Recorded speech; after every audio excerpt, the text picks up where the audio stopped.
जिम्मेदारी बनती है कि पानी सभी राज्यों को उनके हक और अधिकार के मुताबिक सभी राज्यों को मिले। जो हरियाणा का हक है हरियाणा को मिले, जो पंजाब का हक है पंजाब को मिले। केंद्र सरकार की जिम्मेदारी बनती है नैतिक रूप से भी और प्रशासनिक रूप से भी। लेकिन पंजाब तो अड़ा हुआ है ना, सुप्रीम कोर्ट ने भी कह दिया है सर, पंजाब अड़ा हुआ है। सुप्रीम पार्टियां पंजाब की इकट्ठा होगी हैं, आपका क्या स्टैंड रहेगा?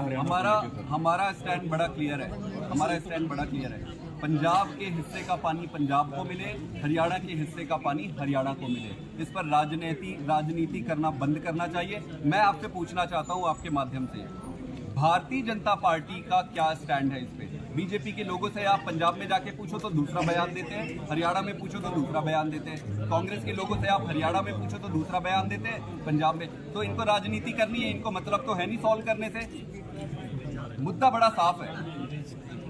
पंजाब के हक का पानी पंजाब को मिलना चाहिए, हरियाणा के हक का पानी हरियाणा को मिलना चाहिए। सुप्रीम कोर्ट से रास्ता निकलेगा या बातचीत से रास्ता? पाठक जी, अपने पार्टी सुप्रीम कोर्ट का जो नतीजा आएगा वो सुप्रीम कोर्ट में उस पर बहस करेंगे सारे पक्ष। आपस में मिलजुल कर सबसे सही रास्ता निकलता है। आम आदमी पार्टी की सरकार पंजाब में है, हरियाणा में आम आदमी पार्टी की सरकार बनने पर आपस में मिलजुल कर करेंगे, लेकिन फिर भी केंद्र सरकार का इसमें अहम भूमिका है। कांग्रेस कह रही है 4 उप मुख्यमंत्री बनाएंगे, हम 4 उप मुख्यमंत्री बनाएंगे, ब्राह्मण, दलित, बैकवर्ड क्लास और एक और समाज से होगा। आपकी पार्टी का क्या स्टैंड है इस पर? आपकी क्या राय है? आप एक राजनीतिक से जुड़े हुए हैं। हुड्डा साहब ने ये कहा था, सबको पता है कि हुड्डा साहब जाट समाज से आते हैं। हुड्डा साहब को ये लगता है कि सारा जाट समाज उनको वोट देते हैं और उनको ये पता है कि उनको ये लगता है कि और कोई उन्हें कोई वोट नहीं दे रहा है। सबसे पहले तो उनको गलतफहमी है कि जाट समाज भी उनको वोट दे रहा है। इस बार जाट समाज भी उनको वोट नहीं दे रहा है, लेकिन जो भी उनको लगे। बाकी के समाज में इनको ये लग रहा है कि कोई इनको वोट तो दे नहीं रहा है, तो अब बाकी के समाज को रिझाने के लिए ये अलग अलग समाज से ये काउंट करते हैं कि समाज के कितने लोग हैं। फलाने समाज इतने, तो हाँ भाई एक डिप्टी सीएम इसको। फलाने समाज इतने, हाँ भाई इतने लोग। फलाने समाज, यहाँ तो 30-35 समाज है, 30-35 डिप्टी सीएम बनाओगे क्या आप? प्रश्न इस बात का नहीं है कि किसको डिप्टी सीएम है, प्रश्न ये है कि हुड्डा साहब को अब पता चल गया है कि किसी और समाज के लोग उनको दे नहीं रहे हैं। उनकी राजनीति सिर्फ एक ही समाज पे कर रहे हैं और ये स्पष्ट है कि वो एक समाज भी अब इनके साथ खड़ा नहीं हुआ है। नंबर 2, इतनी साल इनकी सरकार रही, चुनाव आ गया है, बात क्या होनी चाहिए? बात ये होनी चाहिए कि उन्होंने अपने समय में क्या क्या काम किए, कहाँ पास हुए थे, कहाँ फेल हुए थे, क्या अच्छा काम किए, हरियाणा के लिए क्या काम करेंगे। बात तो ये होनी चाहिए। बात तो हरियाणा के किसानों को बचाने की होनी चाहिए, बात तो किसान की होनी चाहिए, नौजवान की होनी चाहिए। इनके पास कोई मुद्दा नहीं है, इनके पास कोई विजन नहीं है। इनके पास एक ही चीज बच गया है कि फलाना मैं सीएम बन जाऊंगा, फलाने समाज को ऐसा कर दूंगा तो वहां से वोट आ जाएगा, फलाने समाज को ऐसा कर दूंगा तो वहां से वोट आ जाएगा। अगर इस विजन के साथ ये आगे जा रहे हैं तो दुर्भाग्य है उनकी पार्टी का ही और उनका भी, कि उनको समझ नहीं आ रहा है कि जनता बदल चुकी है, जनता को बदलाव और काम चाहिए। पाठक जी, इंडिया गठबंधन में आपकी पार्टी शामिल है, तो आपकी पार्टी के कार्यकर्ताओं को क्या निर्देश है? हरियाणा में कांग्रेस का समर्थन करना है या खिलाफत करनी है? हमें देश का समर्थन करना है।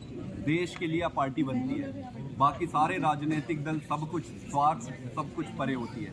आज इंडिया गठबंधन करने का एकमात्र कारण ये था कि भारतीय जनता पार्टी को देश से, सत्ता से पदच्युत करना। उसके लिए सभी ने ये सोचा कि अगर देश को इनसे बचाना है भारतीय जनता पार्टी से तो इकट्ठे होना पड़ेगा। तो इसके लिए हमारे स्वयं के स्वार्थ चाहे कितने भी हो, जो भी हमारे स्वार्थ हो, उन सब स्वार्थों को छोड़कर नेशनल लेवल के चुनाव के लिए, लोकसभा के लिए एक साथ मिलकर आए। सर, वीरेंद्र सिंह कहते हैं, आपने बयान सुना होगा कि मैं तब तक साथ हूं जब तक जेजेपी मतलब अगर नहीं छोड़ते हैं तो मैं भी छोड़ दूंगा। तो उस बयान को आप किस तरीके से देखते हैं? नहीं लगता वो इतना इम्पोर्टेंट है। हमें मुद्दों पे बात करनी चाहिए।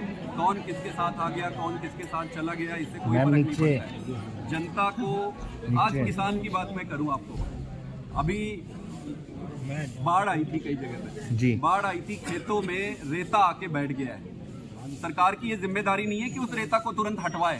सरकार का क्या प्लान है? उस रेता को अगर हटाएंगे नहीं वहां से तो अगली फसल नहीं होगी, अगली की अगली फसल नहीं होगी। बाढ़ आए, उससे नुकसान हुआ, उसके मुआवजा का क्या हुआ? मुआवजा कितने पे जो धान आ रहे हैं, धान पड़े सड़ रहे हैं। बारिश भी आ गई, बारिश में भी सड़ गए। इनके पास ना तो ये पूरा एमएसपी देते हैं, ना ये पूरी खरीदी कर पाते हैं। जो खरीदी कर पाते हैं उसको ये गोडाउन में नहीं ले जा पा रहे। किसानों की तो हालत इन्होंने बुरा कर रखा है। इसके बगल में ही पंजाब है, आप सोचो, इसके जस्ट बगल में पंजाब है। इसी देश में पंजाब में वहाँ जितने भी नुकसान हुए थे सबको मुआवजा मिल गया। सारे फसल पूरी की पूरी खरीदी करती है पंजाब सरकार। फसल बिक्री करने के तुरंत वो आदमी घर नहीं पहुंच पाता है, उनके बैंक अकाउंट में पैसा पहुंच जाता है। उसको भी आप छोड़ो, जो फसल मंडी में बिकती है उस फसल को उठाकर तुरंत वहां पे गोडाउन पे ले जाया जाता है। ऐसा क्या फर्क पड़ जाता है इन दोनों राज्यों में? दोनों तो जुड़े हुए हैं, दोनों राज्य के लोग सेम है, जनता सेम है, फर्क एक ही है कि यहाँ पर भारतीय जनता पार्टी की सरकार है और पंजाब में आम आदमी पार्टी की सरकार। पराली कितनी जल रही है पंजाब में पाठक जी? अब की बार आंकड़े कह रहे हैं कि हरियाणा से ज्यादा पंजाब का धुआं जा रहा है दिल्ली। देखिए, अब ये मुद्दा भी ऐसा है जिसपे राजनीति नहीं होनी चाहिए। ये मुद्दा बड़ा है, देश का हर एक व्यक्ति इससे संबंधित है। आज तक इन पार्टियों ने पराली को लेकर कभी कुछ किया था? आप अपने आप से पूछिए और देश से। पंजाब में आने के बाद पराली को लेकर बहुत सारे निर्णय लिए और उस पर धीरे धीरे काम कर रहे हैं। हमें झूठ नहीं बोलना है, पराली अगर है तो उसको टैकल कर रहे हैं, उसको रोज उस पर काम कर रहे हैं। धीरे धीरे वो सेटल हो जाएगा। हरियाणा की सरकार, आप बताओ, हरियाणा की सरकार ने क्या एक्शन लिया? 4 गुना बढ़ गए थोड़े दिन में। और इनको इस बात से खुशी होती है कि देखो वहां पे ज्यादा हो गया। अरे यार, अच्छी राजनीति करो यार। वहां मान लो अगर वहां भी पराली होती है तो धुआं यहाँ आता है, यहाँ पराली जलती है तो धुआं वहां जाती है।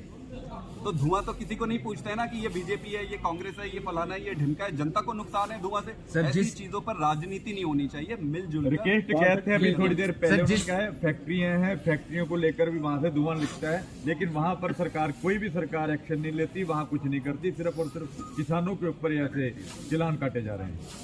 नहीं, देखो, आपको समझना पड़ेगा, पॉल्यूशन का मुद्दा वन शॉट सॉल्यूशन इसका नहीं है। आप अगर सही उत्तर जानना चाहते हैं, पॉल्यूशन बहुत सारे सोर्सेज से आती है। पॉल्यूशन फैक्ट्री से भी आती है, पॉल्यूशन गाड़ियों से भी आती है, पॉल्यूशन धूल से भी आती है।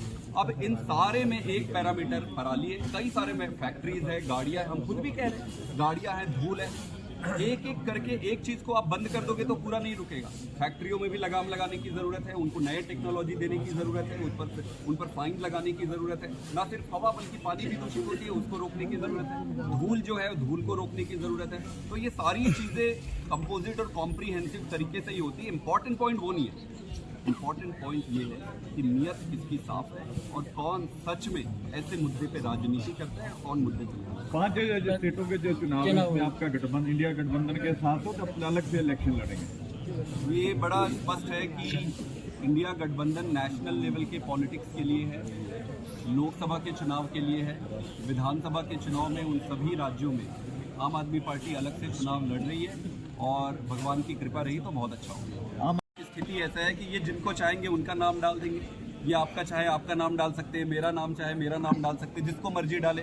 दिक्कत वो नहीं है। दिक्कत ये है कि देश की राजनीति को इस तरह इन्होंने गर्त में लेकर गए कि अब इनको और कुछ समझ नहीं आ रहा है कि कैसे राजनीति बचाया जाए।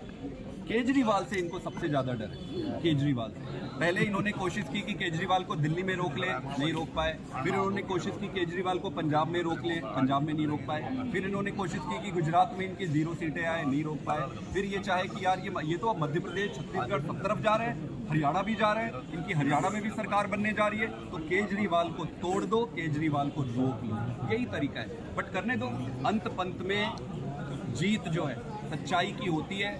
कोर्ट में है, न्याय व्यवस्था है, हमें पूरा भरोसा है सारे लीडर बरी होंगे, इज्जत के साथ बरी होंगे और ईमानदार पार्टी है। अगर इनसे सेटिंग करनी होती तो कोई जेल नहीं जाता। जेल इसीलिए जा रहे हैं क्योंकि इनसे सेटिंग नहीं कर रहे हैं। केजरीवाल से इनको डरना तो चाहिए।